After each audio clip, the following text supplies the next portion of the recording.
బీసీలకు స్థానిక ఎన్నికల్లో 42% రిజర్వేషన్లు కల్పించాలని బీసీ సంక్షేమ సంఘం జాతీయ అధ్యక్షుడు Rajya Sabha MP R Krishnaiah demand చేశారు. 100 ఏళ్ల చరిత్ర ఉన్న కాంగ్రెస్ పార్టీ బీసీలను ముఖ్యమంత్రిని చేసిందా అని కృష్ణయ్య డిమాండ్ చేశారు. మాయమాటలు బంద్ చేసి 42% రిజర్వేషన్లు అమలు చేసి స్థానిక సంస్థల ఎన్నికలకు వెళ్లాలని డిమాండ్ చేశారు. బీసీలకు సముచిత స్థానం ఇచ్చిన పార్టీ బీజేపీ అని గుర్తు చేశారు. స్థానిక సంస్థల ఎన్నికల్లో బీసీలకు 42% రిజర్వేషన్లు కల్పించాలని డిమాండ్ చేస్తూ ఆర్ కృష్ణయ్య చేపట్టిన సత్యాగ్రహ దీక్షకు మల్కాజ్గిరి ఎంపీ ఈటెల రాజేందర్ సంఘీభావం తెలిపారు.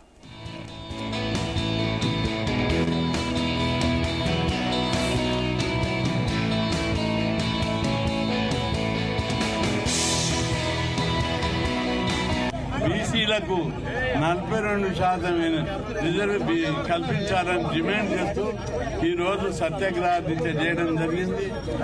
రాష్ట్ర ప్రభుత్వం కాంగ్రెస్ పార్టీ కామారెడ్డి డిక్లరేషన్లలో 42% చెప్పింది. అనేక ఎన్నికల వాగ్దానాల పత్రాలలో ఎన్నికల మేనిఫెస్టో 42% డిక్లేర్ చేసింది.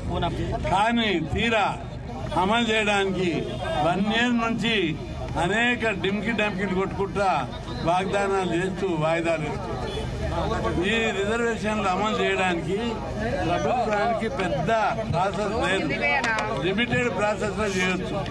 అసెంబ్లీలో బిల్లు పెట్టి ఆ బిల్లు గవర్నర్ దగ్గరికి పంపి పాస్ చేయించుకొని మా నచ్చని పాస్ చేసుకొని జీవో తీస్తే ఎన్నికల నోటిఫికేషన్ వేయొచ్చు.